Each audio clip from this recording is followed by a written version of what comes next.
Iran ও যুক্তরাষ্ট্রের পাল্টাপাল্টি হামলায় আবারও ভয়াবহ পরিস্থিতি মধ্যপ্রাচ্যে। টানা অষ্টম দিনেও ইরানে ব্যাপক হামলা চালিয়েছে মার্কিন সেন্ট্রাল কমান্ড সেন্টকম। শুক্রবার জর্ডানের মার্কিন ঘাঁটিতে ইরানের সামরিক বাহিনী আইআরজিসির হামলায় বেশ কয়েকজন মার্কিন সেনা হতাহত হওয়ার পর শনিবার মধ্যরাতে দেশটিতে বহু দফা হামলা চালায় সেন্টকম।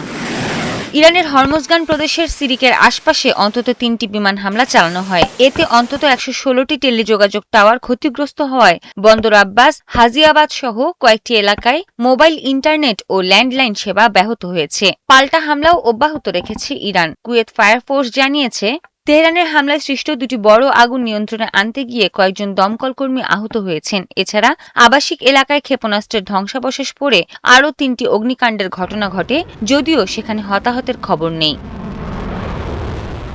এর আগে শনিবার রাতে সেন্টকম জানিয়েছে, জর্ডানে ইরানের ব্যালিস্টিক ক্ষেপণাস্ত্র ও ড্রোন হামলা প্রতিহত করতে গিয়ে ২ মার্কিন সেনা নিহত ও ৪ জন আহত হয়েছেন এবং একজন নিখোঁজ আছেন। এ ঘটনায় শোক জানিয়েছেন মার্কিন প্রেসিডেন্ট ডোনাল্ড ট্রাম্প।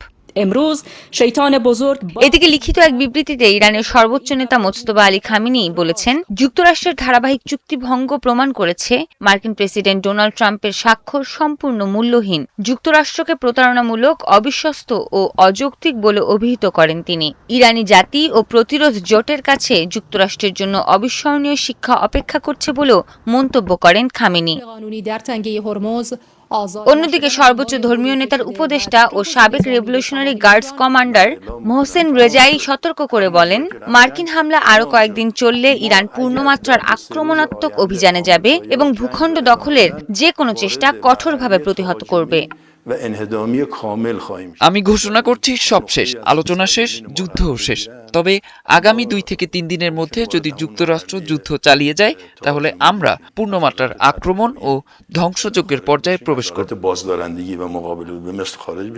এছাড়া ইরানের পররাষ্ট্র মন্ত্রণালয়ের মুখপাত্র ইসমাইল বাঘাই অভিযোগ করেন, গত এক সপ্তাহে সমঝোতা স্মারকের প্রতিটি শর্ত ভঙ্গ করেছে যুক্তরাষ্ট্র।